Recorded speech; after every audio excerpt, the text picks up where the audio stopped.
Hello, people! Estamos aqui em mais um episódio do Yalabacast, onde hoje teremos um assunto muito diverso, que é diversidade.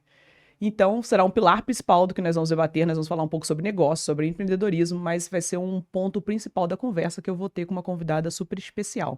Mas antes de eu revelar quem é a pessoa que está aqui comigo, eu quero lembrar você de ir lá no canal, se inscreva, curte, comenta e compartilhe os episódios. Deixa lá para eu saber que você está curtindo, dá o seu feedback. E lá no Spotify você segue e deixa suas estrelinhas também, né? A sua fala, o que você tá achando, para a gente poder cada vez mais produzir conteúdo para vocês aqui, tá bom? Então agora eu quero aqui colocar para vocês a minha convidada super especial, que é a Angel Vasconcelos, diretora de equidade do iFood. Muito feliz de ter você aqui. Obrigado por ter aceitado o meu convite. Você que eu sei que aí é peça rara para poder participar desses canais, então eu tô muito feliz de você estar aqui comigo. Ah, olha, já vou te chamar de Iá, né, que é mais aconchegante e assim, eu também tô feliz, né? Novembro Negro para nós é um desafio assim absurdo. Eu não tenho vergonha de esconder. Escolhi onde eu estaria, escolhi estar aqui porque você tem feito a diferença. E isso para nós é muito importante. Ai, que maravilhosa. Já amei, obrigada por esse carinho. E a gente que se conheceu agora, né? A gente teve uma conexão, por isso que eu falo, a tecnologia ela favorece pela conexão que a gente começa a gerar com as pessoas, mas nada como a gente poder ter o contato pessoal e conhecer a pessoa presencialmente, ter aquele olhar no olho, né? Ter aquela troca de energia. Então, muito obrigada. E a gente vai colocar bastante assunto aqui para contribuir com a galera, né? Tirar algumas dúvidas sobre essa temática que vem sendo tão abordada, mas que muitas pessoas ainda desconhecem, né? Como as coisas fluem, como elas acontecem. Com Só que antes certeza. da gente passar para esse ponto, Angel, eu queria que você trouxesse um pouco para as pessoas, já que a gente fala um pouco dessa parte de empreendedorismo e a maioria das pessoas que passam aqui tiveram transições de carreira, tiveram algumas mudanças. Eu queria que você colocasse um pouco sobre da sua formação acadêmica para a sua atuação profissional. Como é que foi essa migração? Como é que foi mudanças de temáticas, de abordagem? Como é que fluiu e a opção do porquê? Ah, olha, a pergunta ela é super complexa, né? Porque eu sou uma mulher hoje bem-sucedida, mas nasci uma criança negra periférica, né? Numa sociedade onde o racismo me atravessou de uma maneira completamente diferente, porque eu sou a única pessoa negra de pele clara da minha família, né? Então eu tenho mãe, pai e irmãos retintos, e eu tive que batalhar por pertencimento lá na minha infância. Você não é filha do seu pai, né? Então, assim, eu queria ser negra de pele retinta para simplesmente pertencer à minha família, né? E aos poucos eu fui entendendo o racismo que para mim era uma, né, tomada de pertencimento, mas que para os meus irmãos era muito pesado em algumas questões. Então, eventualmente me achavam mais bonita porque eu tinha a pele clara, né? Eventualmente eu ia conseguindo mais oportunidades até, né? E na carreira, onde começa a carreira de toda pessoa Uhum. periférica? As pessoas falam, Angel, como é que você tem 25 anos de carreira? Eu falo, gente, basta nascer periférico, né? Quem nasce na periferia A jornada começa, começa cedo. a jornada começa cedo, a gente começa aos 16 e faz parte. E eu fui a criança mais nerd da escola estadual onde eu estudei, né? E o que que acontece com a criança mais nerd, né? Todo mundo acredita que ela vai dar certo. Porque se a criança considerada mais inteligente não der certo, o que vai ser das demais? Uhum. Isso contribui com a autoestima, né? E aí você já consegue romper algumas questões de autoestima. E eu também não nasci. Eu sou uma criança, fui uma criança periférica, mas eu gosto muito de contar para as pessoas que eu fui uma criança periférica com alguma estrutura. E a primeira delas é que eu nasci num berço de amor, com pai e mãe que se amavam, né? E mais sendo uma boa aluna, tudo isso foi contribuindo para que eu tivesse uma autoestima para romper as primeiras barreiras. E meu sonho de criança e de adolescente era ter uma escola melhor. Uhum. Quando você sonha em ter uma escola melhor, para quem é periférico, o único caminho que existe é fazer uma escola técnica, né? E aí você termina ali, na época era a oitava série, né? Hoje Uhum. é o ensino fundamental, né? Nono ano. E existem algumas possibilidades de ingressar num colégio técnico, e a época era a eletrotécnica, a mecânica. O curso menos Uhum. masculino que eu encontrei foi processamento de dados. Nossa, temos uma similaridade Ah, aí que eu fiz também. você fez Fiz técnico em processamento também. de dados? Pois é, esse era o caminho, né? Tipo, você ia fazer Exato. mecânica? Não, não Aham. queria fazer mecânica, né? Mesmo o curso de processamento de dados era muito masculino, os demais era praticamente inviável. Mas era uma forma de sair de uma escola estadual, né? convencional e que era fraca, né? Uhum. Eu era considerada uma criança com altas habilidades, não diagnosticada, porque, né, criança pobre não tem esse tipo de diagnóstico, mas eu tinha. E queria uma escola melhor. Então, eu estudei ali para passar numa escola técnica. E graças a essa escola técnica, eu pude começar como estagiária, né? É, já na área de tecnologia, rompendo barreiras absurdas de machismo antes do racismo e também de racismo. Então, para você ter uma ideia como é que começa essa história, o meu primeiro emprego, meu primeiro estágio, eu passei no processo seletivo com 50 meninas.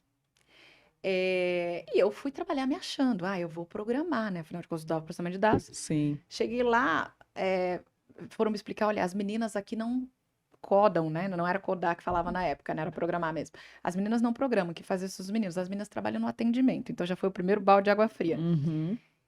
E a segunda questão é que as outras meninas do atendimento, elas são diferentes de você, né? E aí, como assim diferentes de mim? É que elas são loiras, né? Hum. Algumas têm os olhos azuis, você é diferente delas, né? Mas as suas provas foram invejáveis, né? E aí é isso, eu ouvi essa recomendação ali, né, para começar o trabalho, de uma mulher gorda que disse: Mas eu quero muito que você dê certo, porque antes de você a única que fui diferente fui eu, era uma mulher branca gorda. Uhum. Então, imagina que uma criança periférica, depois de estudar para passar no vestibulinho, depois de conseguir uma vaga de estágio e, enfim, de começar a mudar, não pode programar. No Sim. atendimento as outras são diferentes, você é a única diferente. E eu, negra de pele clara, imagina se eu fosse retinta, né? Então, esses são dois pequenos exemplos de como começa, mas eu consegui fazer uma trilha improvável, onde eu fui do estágio ao C-level na área de tecnologia, né? Então, de estagiária de processamento de dados a CTO, nos primeiros 22 anos de carreira, foi assim, uma carreira muito bem sucedida, só que com muita dor de solidão racial mesmo. Eu acredito que a Sim. solidão racial quase me matou, né? E o fato de eu ser negra de pele clara, quando conveniente, as pessoas me liam como branca, porque era Uhum. conveniente. E aí você conseguir empoderamento econômico, estar nos lugares e sempre, assim, só pessoas brancas para todos os lados que você olha. E com os colegas, eu tive colegas negros. O negão, que todo mundo Uhum. chama de o É aquele negão, que sempre né? tem um apelido por conta da cor ali da pele. Então, geralmente era um negão e eu, a mulher negra de pele clara, né?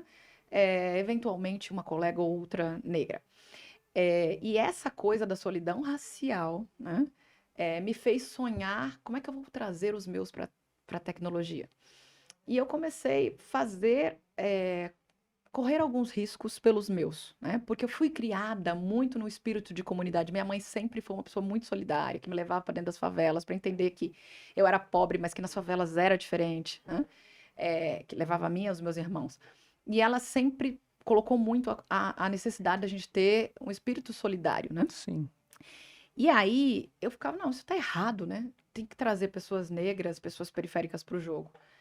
E às vezes eu trazia indicações de pessoas periféricas que não eram negras e passavam, e as pessoas periféricas pretas era muito difícil passar nos processos seletivos.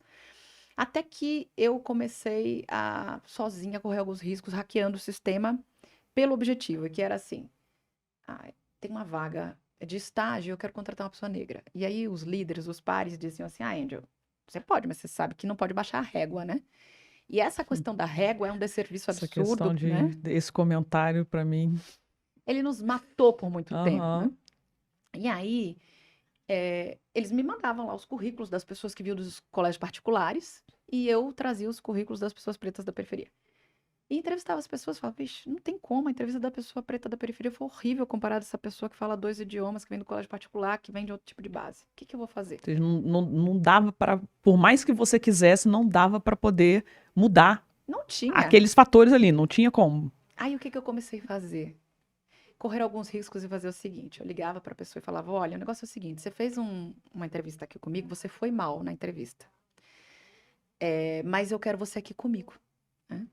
É, se eu te gravar um vídeo dizendo que você foi mal para você treinar, você treina. Se eu te der um link desse curso, você faz o curso. Você conecta o conteúdo desse curso com a carreira que você teve na outra empresa para tentar vir para cá, que é esse escopo de trabalho. A pessoa falava, eu faço, mas você não existe.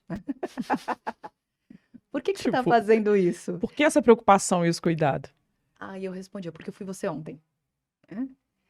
E às vezes, assim, aconteceu algumas histórias. Tem a história de uma menina que me marca muito, que ela fez tudo o que a gente combinou e era uma vaga de estágio. E no dia do processo seletivo, né, com uma pessoa que era meu par, ela me manda uma mensagem: Andy, eu agradeço demais tudo que você fez por mim, mas eu não vou poder ser estagiário porque eu estou inadimplente na faculdade e eu não posso, né, seguir com o processo de vaga de estágio. E aí eu liguei para essa menina e falei assim: deixa eu te dizer uma coisa, hoje é o seu dia, nada nem ninguém vai mudar isso. Você se passa, primeiro, se foca em passar na entrevista. Se você passar na entrevista, nem que a gente vai ligar juntas na faculdade, você vai pedir uma rematrícula em confiança. Daqui a um mês você vai ter salário e você vai conseguir. Mas não deixa nada e nem ninguém estragar o seu dia, porque esse dia foi feito para você, você se preparou. Tem 10 dias que eu fiz a primeira entrevista, a gente fez toda uma trilha, você vai arrasar. E aí a menina foi, fez o processo seletivo, depois o líder que fez a entrevista junto comigo falou: tá vendo, Andy, que quando a gente quer, a gente encontra gente preta boa pra caramba, né? Uhum, E aí eu falei: é isso, quando a gente quer, a gente encontra. uhum. Mas não encontrava, né? Eu treinei por trás dos Isso que eu ia falar, bastidores. mal sabia o que tava rolando por trás das cortinas ali, né? Ninguém tinha ideia. E aí tinha o risco de descobrirem, de me mandar embora. E eu fui correndo esse risco, por quê? Porque estava errado, né? Então, quando houve a primeira vaga afirmativa no LinkedIn, vaga para uma pessoa negra, né?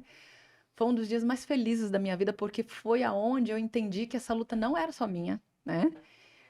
E como eu venho da tecnologia, que é uma área muito branca em princípio, e que sim, foi vanguardista em trazer pessoas pretas, né? Mas assim, lá no início era muito realmente racismo e machismo. Eu entendi que existiam outros ativistas que estavam fazendo trabalhos paralelos e que a gente ia chegar num lugar bom e comum, né?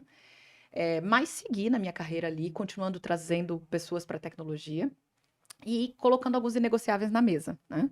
Então, eu já estava ali, ocupei cargos de vice-presidente de Global Delivery de uma empresa americana, mas eu cheguei ao ponto de colocar inegociáveis na mesa como: eu não trabalho mais só com pessoas brancas. Uhum. E por que isso? Porque se uma pessoa negra, que nasceu periférico, que encontrou protagonismo, não colocar inegociáveis desse gênero na mesa, a gente Sim, nunca vai mudar a sociedade, sim. né? E aí as pessoas dizem: você é louca, né? Você tem filhos para educar, você não tá rica, né? E se você não tiver esses níveis de salário nunca mais? Eu falei: não tem problema. Se eu conseguir minimamente iluminar que tudo está errado, né, é onde a gente vai chegar. E aí chegou num ponto que não fazia mais sentido entregar tecnologia por tecnologia. E dentro disso, eu fui trabalhar o ano passado numa software house, onde eles tinham um projeto que era maravilhoso, que se chamava Social Dev, que treinava pessoas periféricas de favelas para serem desenvolvedoras de software e analistas funcionais. E eu falei: esse é meu sonho, né? Aham. E foi incrível fazer a jornada com eles, só que no meio do caminho veio o layoff das empresas clientes. E aí, uma software house brasileira não consegue segurar a onda. As Uhum. próprias pessoas da diversidade que a gente treinava, a gente também desliga quando vem layoff, porque você não tem como segurar as pessoas sem ter demanda, É uma né? cadeia. É uma cadeia. É uma empresa de pessoas super boas, de pessoas que têm muito desejo de fazer, mas que não deu para sustentar a iniciativa. E quando a gente não pôde sustentar essa iniciativa, eu meio que me quebrei emocionalmente mesmo, assim, né? De, putz, enfim, eu tô fazendo uma coisa que tá conectada e a gente treina pessoas da diversidade, a gente não consegue mantê-las no jogo por conta de um problema maior econômico. O que que a gente vai fazer? E eu ia desistir de seguir na carreira de tech no modelo convencional, como eu tinha tocado até ali, para transformar uma iniciativa social que eu montei numa startup social, né? Uhum. E para tentar acelerar as iniciativas sociais que eu fazia como formiguinha de uma forma escalável. E aí, no meio do caminho, apareceu a oportunidade de ser diretora de equidade do iFood, né? E para mim isso foi absurdamente estratégico, porque o iFood é um ecossistema que tem 50 milhões de clientes, né? Tem 300 mil restaurantes, tem mais de 250 mil entregadores. E o projeto, que em princípio a Luana Uzema ela tinha concebido, era para a gente empoderar, né, mais de 1.000 empreendedores pretos e pardos logo de cara e depois acelerar o projeto usando a plataforma do iFood, né? E o iFood reconhecendo publicamente que a desigualdade social existe, ela é pior Sim. para a comunidade negra e que a gente pode contribuir amplamente com a redução das desigualdades. E aí eu falei: não, isso é meu sonho. E eu corri pro abraço para ir pro iFood, porque é mais estratégico do que fundar uma iniciativa social, né, como eu pretendia fazer. e porque não fazia mais sentido entregar tecnologia por tecnologia. Uhum. E lá na tecnologia, quando eu dizia que eu ia abandonar a tech para trabalhar com impacto social, as pessoas diziam, você é louca, ninguém vai te pagar para fazer isso, né? Então cá estamos, eu louca e talvez o iFood doido também, né? Fazendo essa jornada acontecer porque não tinha mais como continuar a viver os privilégios que a tecnologia trouxe para minha vida. E até fazendo um trabalho muito importante de trazer outras pessoas para a tecnologia. Eu acredito que no montante total eu consegui ajudar umas 300 pessoas a virem para a Uhum. tecnologia. Mas o meu sonho é fazer com que a minha trilha improvável de menina negra periférica, que foi do estágio ao C-Level, seja uma trilha provável para milhões de pessoas. E aí, para isso, a gente precisa de grandes ecossistemas para realizar o sonho. Não. Sensacional. Gente, foi só uma pergunta. Vocês estão acompanhando aí, vocês já estão vendo mais ou menos o clima de como que a gente vai prosseguir aqui, porque foi uma pergunta onde ela já deu toda essa narrativa e toda essa descrição de ação, que já de antemão, né, já parabenizo. E assim, Angel, um ponto que eu queria colocar aqui, só pra gente poder ter como referência de tempo, esse start de preocupação já em olhar para a pessoa, né, em olhar que eu falo para a pessoa, é como ser humano, né, essa preocupação de conciliar e contribuir com a parte educacional para eles terem oportunidade. A gente está falando disso de que ano? Olha, a minha vida toda eu fiz esse paralelo. Então, Uhum. assim, as pessoas perguntam, quando a equidade nasceu em você? Uhum. Quando eu tinha 8 anos lá na escola estadual, né, eu fiz a minha primeira vaquinha. Então, eu acredito que a equidade nasceu em mim aí. Por quê? Você lembra daquele plástico feio, horroroso que a gente usava para cobrir as carteiras? Que eram uns quadriculadozinhos de verde, outros de azul, que a gente cobria a carteira escolar? Lembro. Aham. Um belo dia eu olhei para minha classe, eu, uma menina de 8 anos, e vi que todo mundo tinha aquele plástico, menos um menino. Qual que era a cor da pele do menino? Preto. Preta, né? E aí eu falei, por que que todo mundo tem o plástico na mesa e o menino não tem?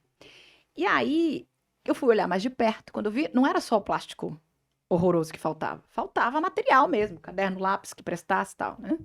E aí, quando fui conversar com o menino, ele era criado pela avó, não era criado pelos pais. Eu não sei quais eram os problemas que tinham ali na estrutura da família, mas a avó criava e essa avó criava com dificuldade. Então eu cheguei em casa e falei, mãe, eu sei que a gente é pobre, mas eu preciso que você me dê um dinheirinho porque eu vou fazer uma vaquinha, né, pra gente comprar material para um colega. Minha mãe me deu o que tinha. Uhum. E ali eu entendi que as pessoas, de forma geral, elas não estão atentas para a necessidade do outro. Mas quando alguém diz assim, fulano não tem o material, vamos fazer uma vaquinha, as pessoas colaboram, Sim. né? E eu me entendi desde muito cedo com o meu papel é ser uma liderança que vai falar, ó, o coleguinha não tem, a gente precisa fazer alguma coisa, né? Então, a vida toda eu olhei. Quando eu consegui o meu primeiro estágio, eu logo comecei a ver como é que eu faço para os meus colegas periféricos também conseguirem emprego, né? E eu saí indicando. Então, eu me lembro, no meu segundo emprego, eu tenho um amigo, um amigão, assim, que virou um irmão, né? Que estava desempregado e queria que ele fosse trabalhar. Aí ele foi fazer, e ele é preto, né? Uhum. Aí ele foi fazer uma entrevista lá na minha empresa, não passou. Aí trocou a supervisora, eu levei o currículo dele de novo. Não passou. Trocou pela terceira vez, eu levei de novo. E aí ele passou. Ele falou, você é a pessoa mais persistente que eu conheço. Porque, tipo, eu arrumava caminhos, né? Uhum. Um supervisor não conseguiu. Trocou alguém ali, eu ia, o mesmo currículo da mesma pessoa, fazia tudo de novo. E foi o primeiro emprego dele, né? Então, acho que assim, isso começou comigo desde sempre, muito antes de eu ser liderança. Só que quando eu me tornei... E aí, tem um passo que é super importante na carreira. Uma pessoa que vem de vulnerabilidade, independente do recorte de raça, no começo ela só quer ser aceita, né? Então, eu fiz uma série de coisas das quais eu não me orgulho, que eu acredito que você também. Por exemplo, eu ria das piadas machistas dos meus colegas, porque eu precisava ser aceita por eles. Então, eu ria daquelas piadas horrorosas. Não tinha protagonismo para dizer, não, isso tá errado. Quem era a gente para falar isso? Exato. Quem era para poder falar alguma coisa?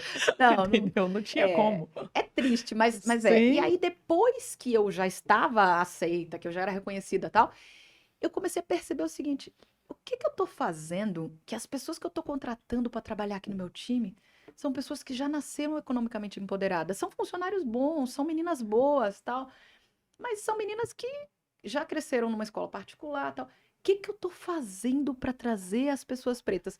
Indiquei elas a vida toda para empregos, né? E elas não passavam, mas assim, tá bom. As minhas tentativas eram pouco aproveitadas justamente porque eu indicava e não. E vamos pro próximo, vamos pro próximo. Então eu tenho que fazer um pouco mais. E esse um pouco mais foi esse treinar as pessoas por trás dos bastidores. E aí, como eu tenho 25 anos de carreira, essa consciência de treinar por trás dos Uhum. bastidores e de minimamente ter musculatura para poder correr o risco, né? Eu devia estar com uns 13, 14 anos de carreira já, né? Uhum. Antes disso era muito na linha de indicar a gente Sim. mesmo, né? De que muita gente dá preferir. Mas o correr risco foi ali na metade da carreira, né? E aí foi uma virada de chave importante, porque além de fazer isso, eu ia percebendo pessoas que poderiam ser empáticas. E eu ia meio que contando de forma ainda muito por trás dos Sim, com uma bastidores. cautela ali para não evidenciar, né, tanto. Exato. E para tentar convencer essas pessoas a fazerem a mesma estratégia. Sim. Não, e como você bem colocou no final, né, quando você trouxe toda essa tua trajetória sobre essa importância de que isso possa servir para que outras pessoas enxerguem como uma possibilidade, para que elas possam ver que é possível, sim. E até estava agora participando de um evento, a gente falou justamente sobre isso, porque entra o ponto realmente do pilar educacional, que foi um ponto que você trouxe muito forte de você trazer para que essas pessoas ingressassem no mercado de trabalho. Mas a gente, por exemplo, quando teve o conhecimento e o acesso, a gente sabe que é possível. E aí o que a gente observa é que, por vezes, esse acesso a grande parte dessas pessoas, ele é negado, ele não é concedido. E com isso faz com que as pessoas não acreditem que é possível. E aí você acredita também, porque foi isso que a gente estava conversando lá entre nós, a própria Luana, a gente estava falando justamente sobre isso, que a gente pode aí, como um grande papel de voz, é realmente despertar e trazer essa acessibilidade para as pessoas, porque nem isso deixa chegar lá. Porque é mais fácil eu bloquear para que elas enxerguem que não, minha querida, não é possível, não é um espaço para você, o seu lugar é aqui mesmo, né? Se conforme aqui. E quando a gente começa a quebrar isso e a expandir cada vez mais, você acredita que isso que pode gerar um incômodo muito grande? Porque a gente sabe que a gente é um. O nosso povo é um povo muito unido. Por isso que a gente fala quando acende um, acende todo mundo junto. Porque a gente tem isso. A gente não aceita ir um sozinho e não trazer os outros. Você é de prova com a sua trajetória. Então você pontua que talvez esse calar da acessibilidade possa ser por esse enfrentamento do que pode causar quando todo mundo tiver esse acesso a essa ascensão conjunta? Eu acredito que sim, né? E aí, eu comecei a minha fala aqui falando de autoestima, né? Que eu só cheguei onde eu cheguei por dois aspectos. Porque eu nasci no berço de amor e porque a minha estrutura escolar, como eu era mais nerd, fazia com que eu tivesse autoconfiança, né? Uhum, A maioria das pessoas não vem desse lugar. A maioria das pessoas pretas não vem desse lugar, sim. né? E aí, num dos livros que eu escrevi como coautora, que é o Mulheres da Tecnologia, eu falo disso, né? Que a meritocracia, né? A minha carreira foi usada contra mim mesma em muitos momentos em que as pessoas viravam para mim e diziam assim: mas é óbvio que existe a meritocracia. Você é o exemplo vivo de que existe a Uhum, meritocracia, né? A minha história é o exemplo vivo disso. E essas pessoas, elas se esquecem que mesmo eu sendo uma mulher que nasceu periférica, não tem como comparar minha história com a história de uma criança que nasceu de uma mãe solo, numa favela, tendo que vender o almoço para comprar janta, tendo que trabalhar sem ter que deixar a criança, enfim, numa situação absolutamente vulnerável. Quando você vem de situações altamente, muito, muito vulneráveis, e sobretudo se você vive violências nesse processo, e a violência pode ser desde o pai bater na mãe, ou até ser o único preto do rolê e sofrer solidão racial e microagressões diariamente, né? Isso tudo, ainda que você tenha autoestima, isso vai tolindo, isso, né? Vai cortando, vai cortando, vai cortando a autoestima. E aí, eu acredito muito de que a nossa questão como potência vem da nossa ancestralidade, né? É a nossa ancestralidade que nos ilumina como potência. E se mesmo com tantas feridas, né? De ter tido os nossos documentos rasgados nos navios negreiros, de não saber de onde a gente veio, a gente tem dores que são históricas de mais de 500 anos, falando de população de Brasil, né? Se a gente vai olhar a ancestralidade, essa dor vem de quando? Se ainda assim a gente tem essa alegria como um povo e que rompe tantas barreiras, imagina se a gente tivesse vindo de um lugar que não era de tanta dor, sim. né? Então, a gente seria uma potência absurda, né? E eu acredito sim que existe uma preocupação, né? Porque afinal de contas, somos 56% de pretos e pardos. quando tivermos a autoestima do lugar, ninguém nos segura. Tem essa preocupação, sim. E aí, sobre isso, os movimentos para trazer pessoas periféricas, né? E dentro de pessoas periféricas, trazer pessoas pretas para o jogo, eles não podem começar na inclusão. Eles têm que começar muito antes, né? Então, eu sim estou deixando, né, nos últimos 7 meses, a minha carreira de tecnologia para iniciar uma carreira exclusiva em impacto social. Mas o próprio iFood, ele mantém o movimento tech, né? Que é mantido pelo iFood, pela XP, que tem empresas parceiras, que é um movimento que tem o propósito de despertar, capacitar e empregar, né, pessoas periféricas. E aí, o pilar de despertar, ele é super importante para isso que você está dizendo, porque essas pessoas acham que não é para elas. Eu só achei que era para mim porque eu era considerada a mais inteligente do colégio. Mas pessoas que não são consideradas a mais inteligente do colégio também precisam ter vez, né? E como é que você faz isso? Despertando essas pessoas de que sim, a tecnologia é para elas, de que sim, o lugar de protagonismo no empreendedorismo é para elas, né? E esse despertar muitas vezes é cortado nos programas de inclusão e de aceleração. E aí você inclui sem fazer o despertar antes, só que aí a pessoa chega lá e nas primeiras tentativas e erros, ela já se coloca num lugar de trauma, onde de muitas vezes ela não se levanta. E é sobre isso que a gente precisa usar estratégias e inclusive políticas corporativas, né, para de fato trabalhar nos 3 pilares. Sim, sim. E hoje, por exemplo, né, nos últimos, você falou, não, sai do tech e vim para essa parte da diversidade, mas a gente sabe que continua atrelado, você está ali ainda um pouco voltado para essa parte de tecnologia. E hoje dentro, né, do programa, quando você teve, como veio e como aconteceu essa oportunidade? Tipo, olha, a oportunidade é para assumir essa liderança, para poder enfrentar, para desenvolver esses programas. Como que foi esse chamariz e o porquê? Você até falou, né? Não quero a tecnologia, mas tecnologia. Então, o que te fez, além, eu sei que grande parte vai ser aqui o impacto social, mas o que foi ali para te dar aquele chamado e falar, não, é isso. Como se você enxergasse, não. Então, isso aqui tá alinhado ao propósito do que eu realmente acredito do que é essa parte educacional. O que te moveu? Então, pensa o seguinte, se eu não vou mais fazer tecnologia por tecnologia, eu vou trabalhar com impacto social, em princípio eu ia fazer um empreendimento social, que é a Arquipélago das Vagas, uma iniciativa que eu fundei na pandemia para ajudar pessoas desempregadas a se recolocarem, né? E eu comecei com um manifesto, o manifesto se chamava Não São Apenas Números, São Histórias, né? E eu peguei o meu privilégio de networking, né, de uma carreira bem-sucedida e virei para 130 executivos que eu considerava que seriam empáticos e disse assim, olha, não sei como é que a pandemia está sendo aí para vocês, mas no meu caso aqui, as pessoas que cresceram comigo estão passando dificuldade. As que tinham emprego, algumas perderam emprego. As que eram empreendedoras, os empreendimentos delas estão fechados, né? E algumas delas perderam emprego, fecharam o empreendimento e pegaram Covid. Eu preciso fazer alguma coisa para ajudá-las, né? Eu tenho essas pessoas aqui que precisam arrumar trabalho rápido, né? E, em princípio, talvez, sei lá, que seja num call center home office, mas eu preciso que as pessoas arrumem trabalho rápido. E aí, as pessoas, de novo, foi a mesma estratégia da menina de 8 anos que virou e falou: coleguinha, não tem material, a gente tem que fazer alguma coisa. E os executivos foram empáticos. Angels, você tá certa, eu tenho essas vagas aqui. E eu comecei a receber todos os dias vagas e currículos.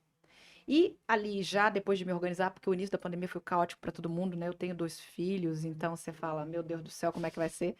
Mas eu tinha uma pessoa que trabalhava como diarista para mim e que também estava sem trabalho. Ela falou assim: ó, se você quiser, eu vou morar com você por 2 meses. Esses 2 meses viraram 8. Sim. E aí, imagina ter o privilégio de ter uma pessoa para morar comigo, para me ajudar. Eu falei, eu preciso devolver isso para a sociedade. E aí eu fazia matchmaking de currículos e vagas de madrugada, né?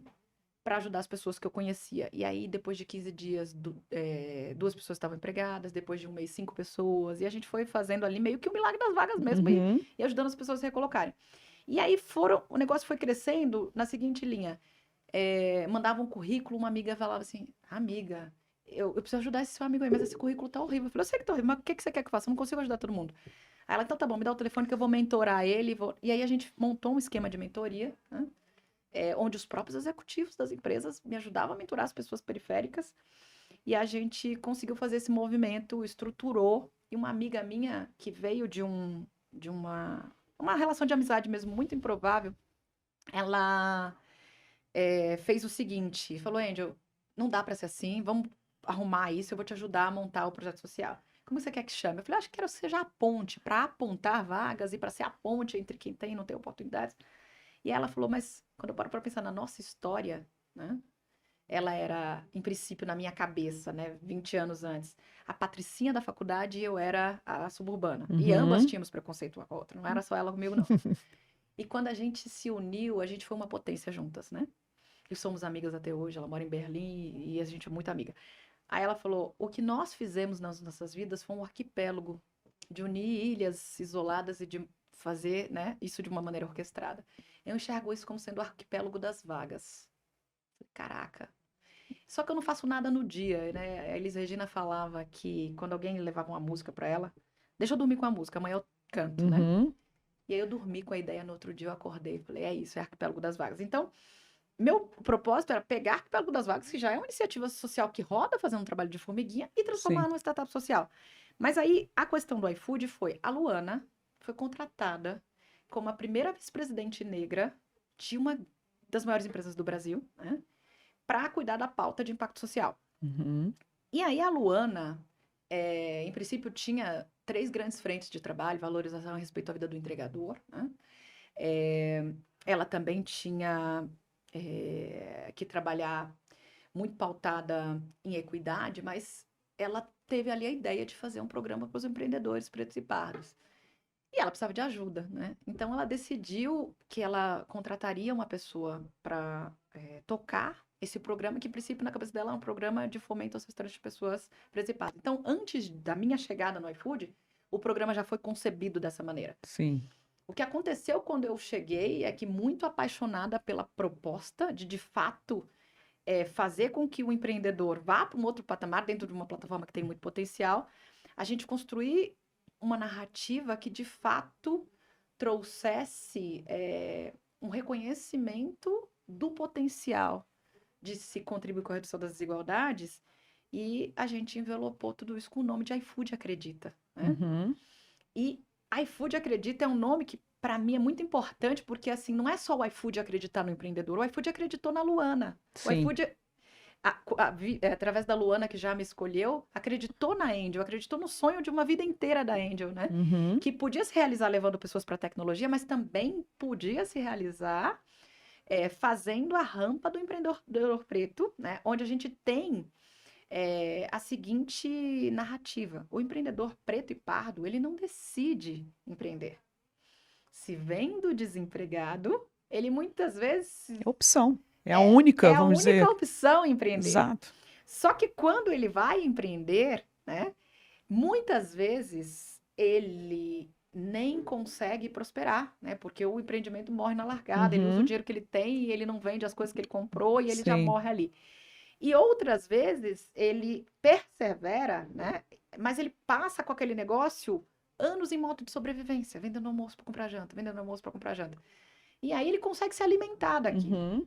Tipo assim, eu sobreviver, né? Eu vou fazer aqui para sobreviver. Ele não Exato. vive, Ele sobrevive. sobrevive, né? E esse é um lugar que tem a ver com várias questões, mas a primeira delas é que, assim, a gente só consegue fazer uma carreira na tecnologia se a gente se treina em educação para isso, né? Uhum. E para empreender é a mesma coisa, você não pode sair do empreendedor, você tem que ter uma trilha de educação para empreender. Só que, além da trilha de educação, outras coisas faltam, né? Você tem que ter capital de giro, você tem que ter, saber otimizar ingrediente. Dentro do contexto de alimentação, tem muitas coisas que precisam ser aprendidas. Então, a gente formatou o iFood Acredita para, sim, acreditar no empreendedor preto e pardo, mas para dar 3 grandes pilares de oportunidades. O primeiro a gente chama de Uhum. visibilidade no aplicativo, onde a gente tem advertising, né, publicidade dentro do próprio aplicativo. O segundo a gente chama de educação, a gente treina mesmo, né, com conteúdo, seja para gerir o fluxo de caixa, seja para otimizar ingredientes ou para várias outras temáticas que a gente tem lá. E o terceiro, até para ter crédito com uma tarifa que seja menor e Uhum. com um score de aprovação que seja maior. Porque esse é um outro grande ponto, né? Se a gente pegar as estatísticas do sistema financeiro, as pessoas que mais têm o crédito negado são as mulheres negras, né? E quando você avalia, quando elas têm o crédito concedido, elas fazem de tudo para não serem inadimplentes, Sim. né? Mas o sistema ele é bastante cruel e a gente precisa também de políticas de crédito que sejam diferenciadas para que essas pessoas consigam ir para um outro patamar.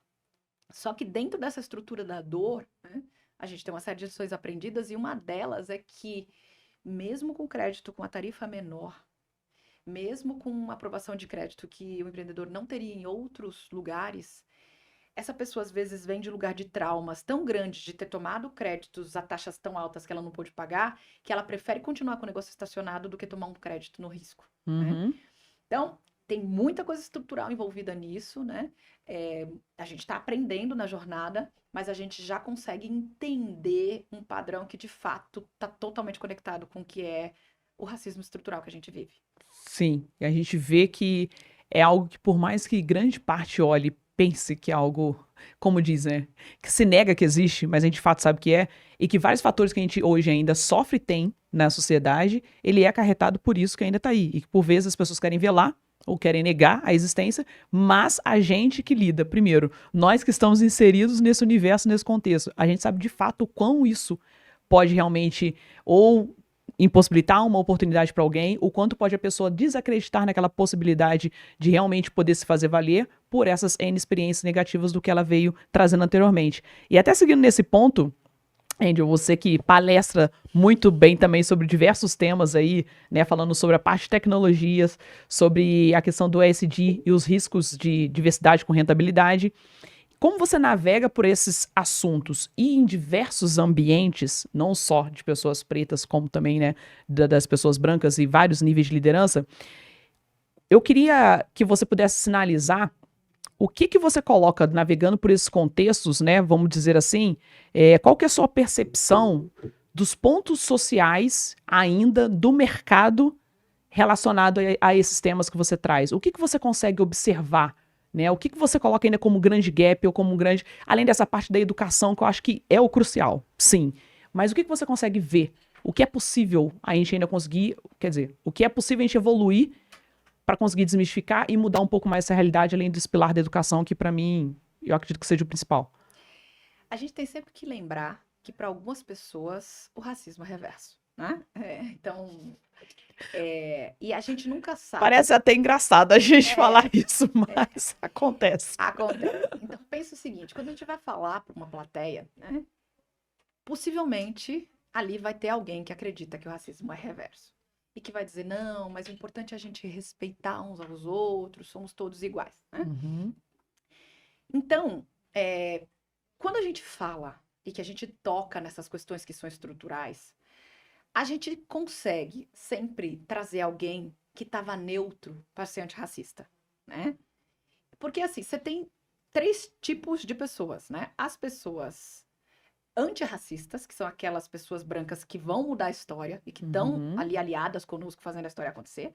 As pessoas neutras, que são a grande maioria e que acham que são antirracistas Uhum. porque George Floyd morreu e elas vão lá e postam alguma coisa Uhum. nas redes sociais. Sim. E você tem as pessoas racistas que de fato, né, acontecem. Mas, assim, e que também o volume não é baixo, né? Esses dias mesmo lá no iFood, um dos nossos vice-presidentes estava dizendo, sim, gente, eu nasci numa estrutura racista, eu sou racista, eu estou aos poucos tentando cada dia ser menos racista, mas, né, e ele é uma pessoa super aliada. Então, a gente reconhecer que o racismo existe, né, Acho que é o primeiro ponto. é o primeiro ponto. E aí, nesse aspecto, algumas dessas pessoas, independente se elas estão ali aliadas já, ou neutras ou racistas, você vai trazer para o jogo falando da importância do que é estrutural. Outras você só vai trazer para o jogo quando você mexer no bolso delas, tá? E Vinde aí, esse dia aí que tá vindo para poder fazer isso com as empresas. então, e aí tem coisas ótimas, né? Eu cofundei uma startup 3 anos atrás, né? Que é a Mimo Life Sales, que foi a primeira startup cofundada por 3 mulheres, né? Eu sendo uma mulher negra entre elas. Eu também acabei desistindo da startup porque eu queria trazer mais pessoas para a tech. Como executiva na tecnologia, era mais estratégico fazer isso. E aos poucos foi cada vez ficando mais estratégico fazer de fato o que estava conectado com o meu propósito. Mas a gente, como mulheres líderes naquela startup, tínhamos decisões como a startup já nasceu com 70% de mulheres, com 60% de pessoas LGBTQIA+ autodeclaradas, com 40% de pessoas negras. E a startup tinha algumas regras. Então a gente precisava de fornecedores. A gente ia negociar com um fornecedor, sei lá, de atendimento. A gente chamava os homens brancos do C-Level daquela empresa falavam assim, vocês têm mulher no C-Level?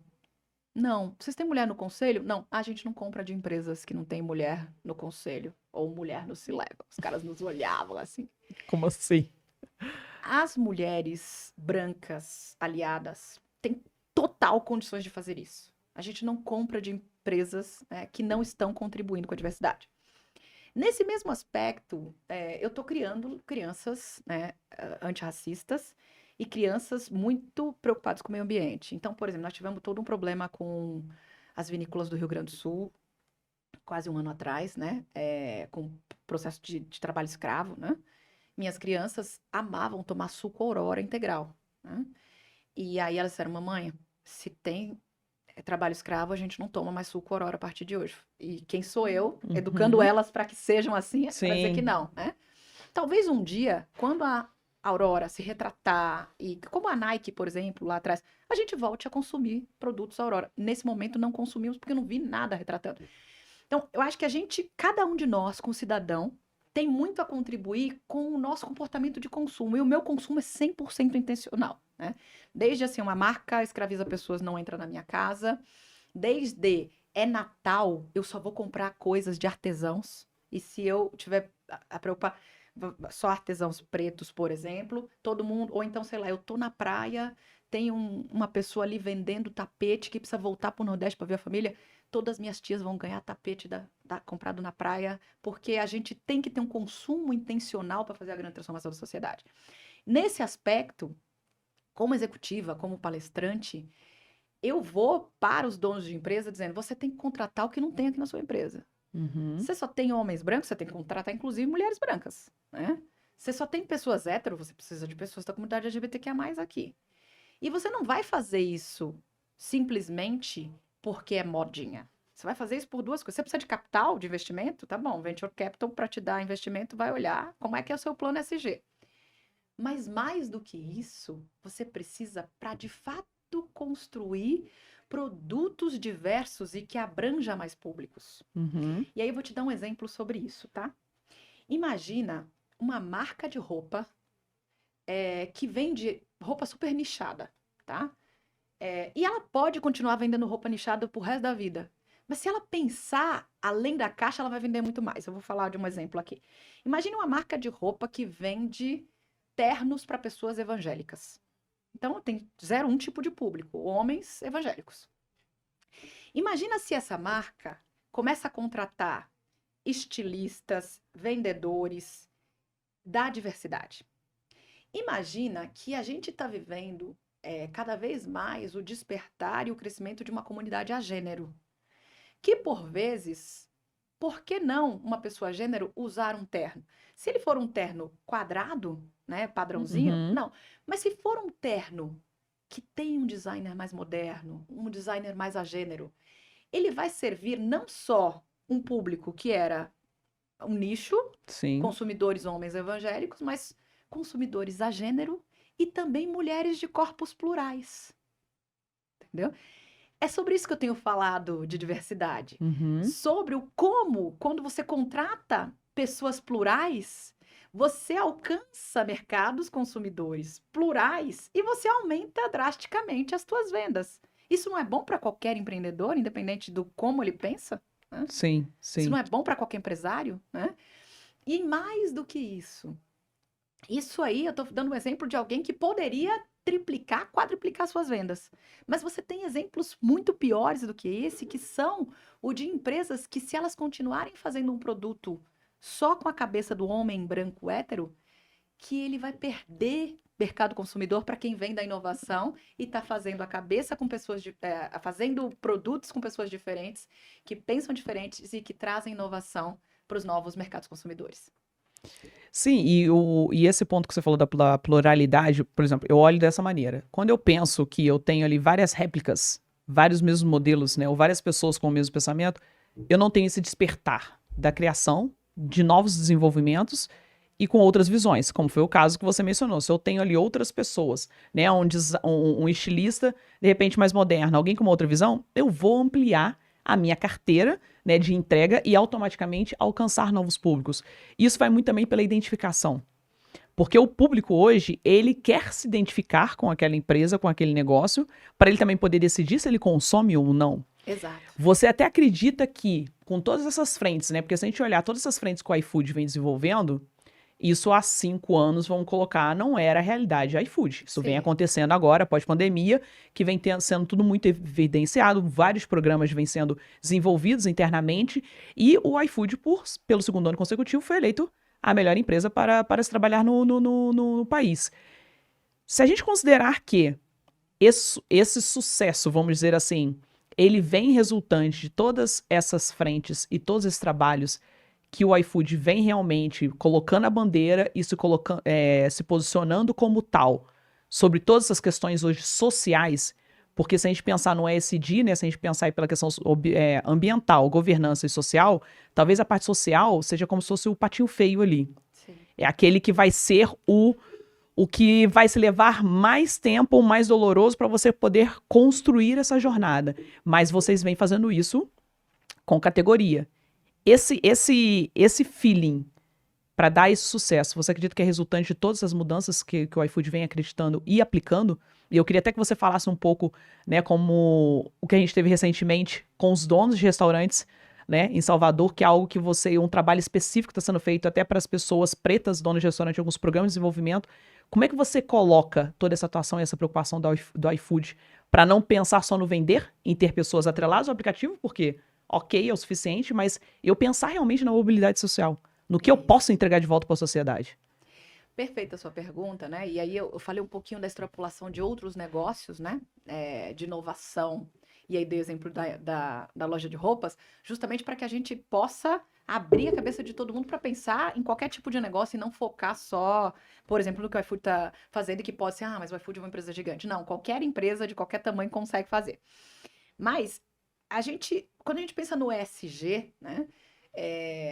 É uma forma sustentável. E aí a gente está criando uma geração ESG, né? Então pensa o seguinte: meus filhos que não querem suco Aurora hoje, amanhã, se o iFood não tem práticas sustentáveis ESG, meus filhos não vão querer o iFood, né?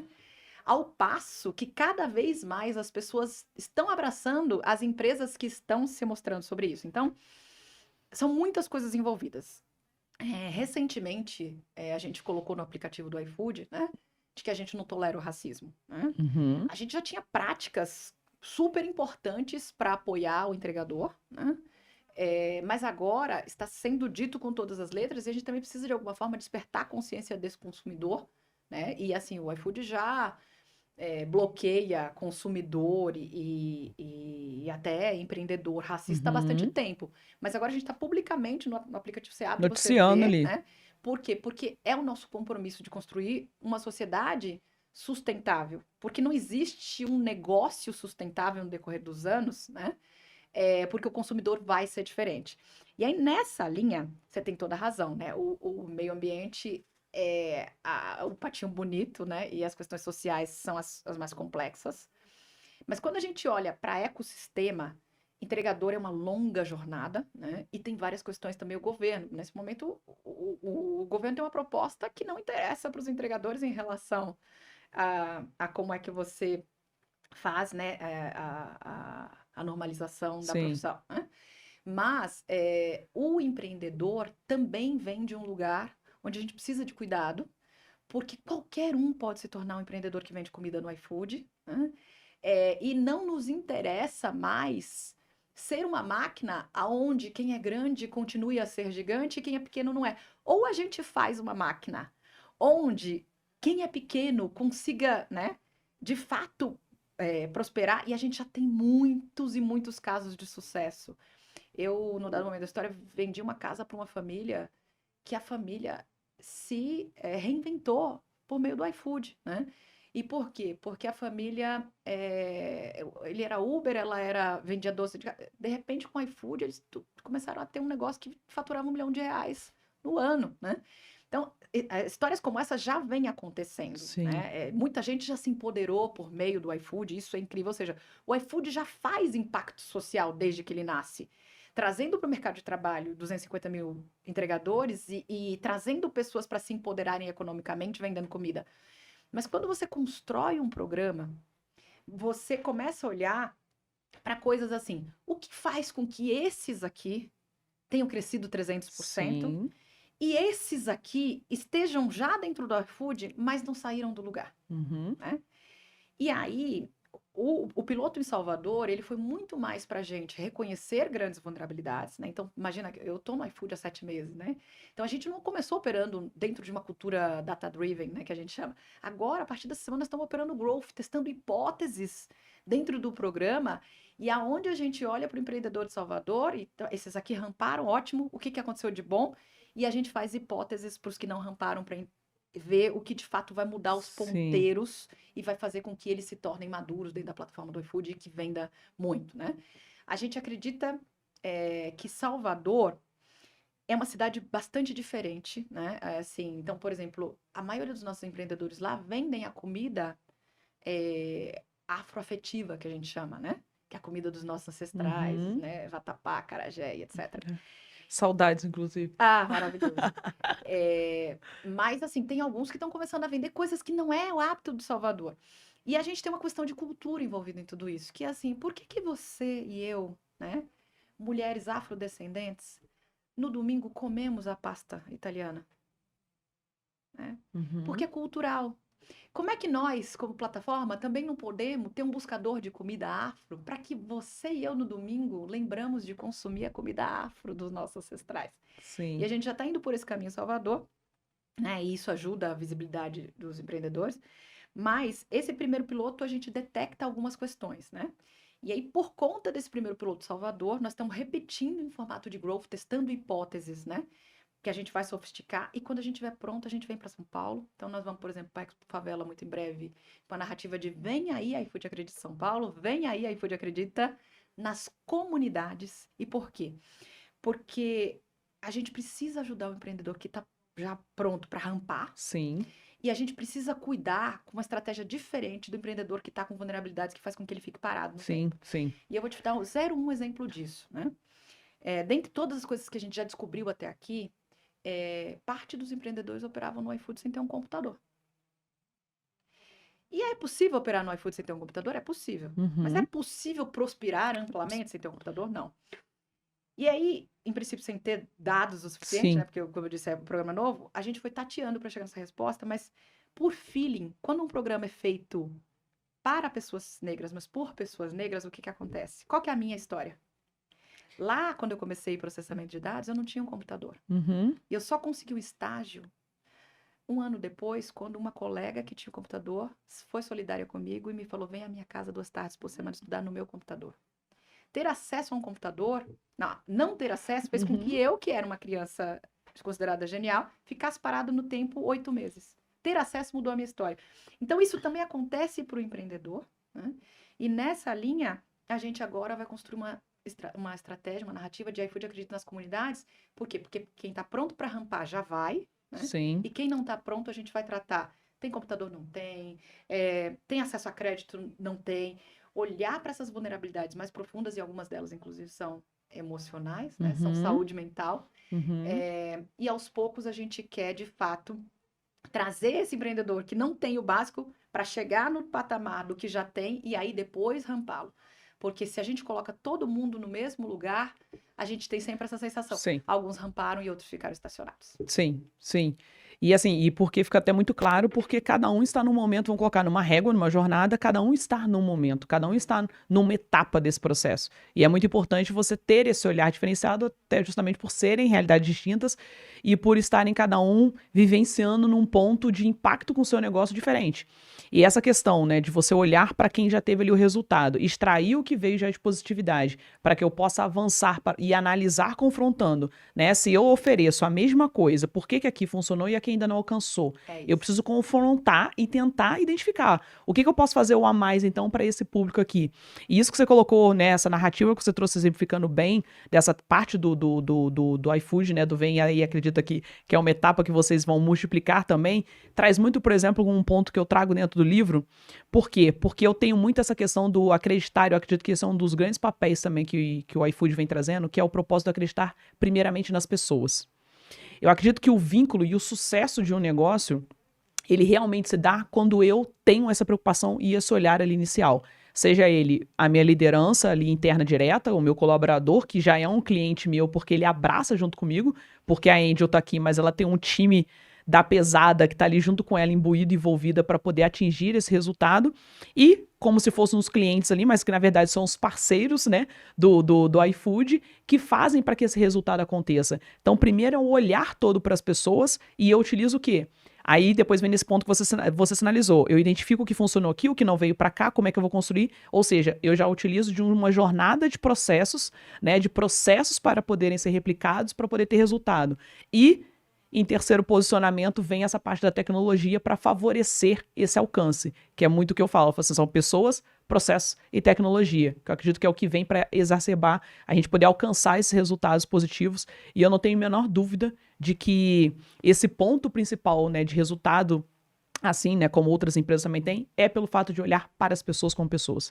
Eu costumo dizer que numa era tão tecnológica que a gente vem enfrentando, o grande diferencial é ser humano. Aqueles que tiverem a preocupação, né, com a pessoa, com quem está do outro lado, é quem vai permanecer sendo uma empresa de sucesso nesse mundo onde talvez, que faz parte, uma evolução, a personalização, o uso da IA e etc. Isso faz parte para o negócio, né, para otimizar alguns processos, só que a gente tem que entender que tem as pessoas ali por trás e que vão poder trazer e abraçar para que esses resultados possam alcançar no impacto social, que é o que a gente visa no final de toda essa régua. Então, eu acredito que é muito essa minha concepção diante do que você falou sobre essa construção. Não sei se foi uma interpretação um pouco além, um pouco equivocada, mas Não, é a uma extração. interpretação absolutamente correta. E aí, né, pensa o seguinte, né? Você fala, e qual o sonho grande de tudo isso? O sonho grande é usar a AI, né, para ajudar o empreendedor a fazer hoje o que ele tem muita dificuldade, né? Então, pensa o seguinte, quando você fala para pensar, Angel, no iFood a gente fala fatos brutais, né? Então, quais são os fatos mais brutais? O fato mais brutal é que, assim, parte deles não tem um computador. Parte deles tem fotos de cardápio que são ruins, né? E não adianta você dar, por exemplo, publicidade no aplicativo se a foto não for do boa. Sim. Não adianta você dar publicidade em uma foto e a entrega desse prato não ter qualidade para você ter reincidência de pedir de novo. Então, tem uma conjuntura de fatores, mas a gente espera chegar ao ponto de, tendo descoberto, né, o que de fato vai fazer essa grande transformação, e aí você fala assim, o meu sonho grande particularmente tá em abocanhar o PIB das favelas para tudo isso, né? Porque tipo, a gente fala quantos anos do PIB das favelas, que a favela é potência, mas a gente precisa fazer essa roda girar para esse empreendedor da favela, né? Se a gente Uhum. estivesse falando de Rio de Janeiro, a comida do morro descer para a classe média Sim. empoderada através do iFood, e a comida do morro tá lá, né? De fato, na classe média sendo consumida como uma comida de potência empoderando as famílias. E a AI vai nos ajudar em alguns aspectos. O primeiro é nas questões de treinar esses empreendedores, né?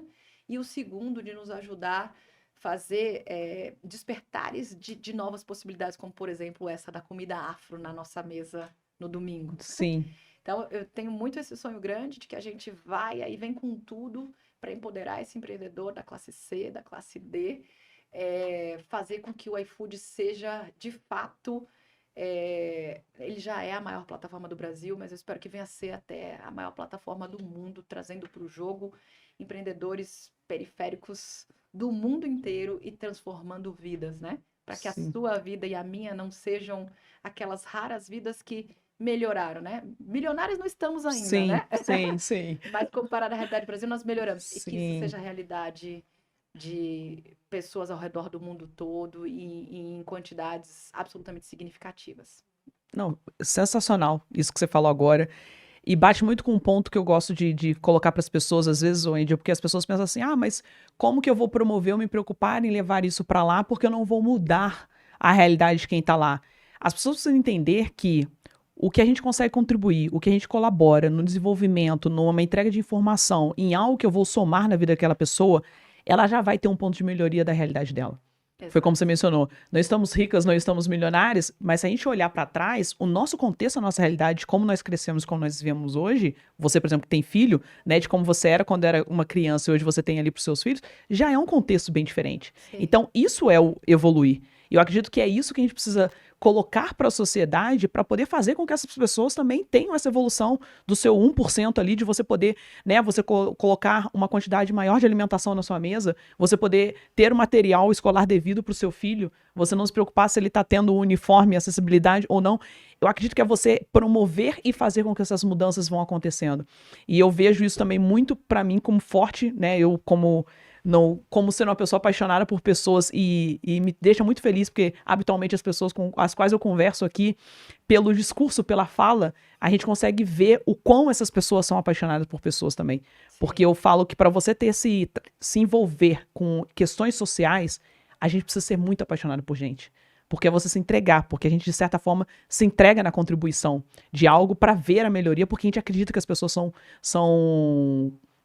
elas têm as condições de evoluir, de acreditar. Então, assim, mais uma vez, meus parabéns pelo trabalho, muito feliz de ter essa troca com você aqui e por toda essa contribuição que vocês trazem na sociedade, poder ver cada vez mais pessoas pretas aí ascendendo por questões de melhoria dentro da sociedade em si, para mim é um ponto muito feliz, da gente poder entrar em ambientes e ver cada vez mais pessoas pretas que não seja servindo, mas sendo servidas também.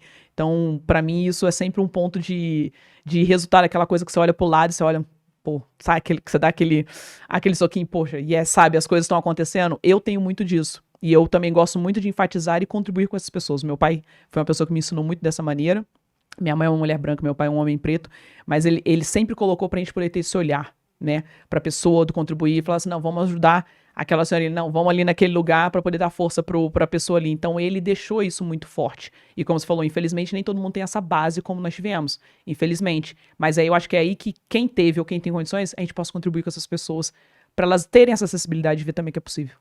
E assim, nesse aspecto, a minha mensagem final é, primeiro, parabéns pelo trabalho que você vem fazendo, né? Assim, a gente precisa, né, de mais de nós.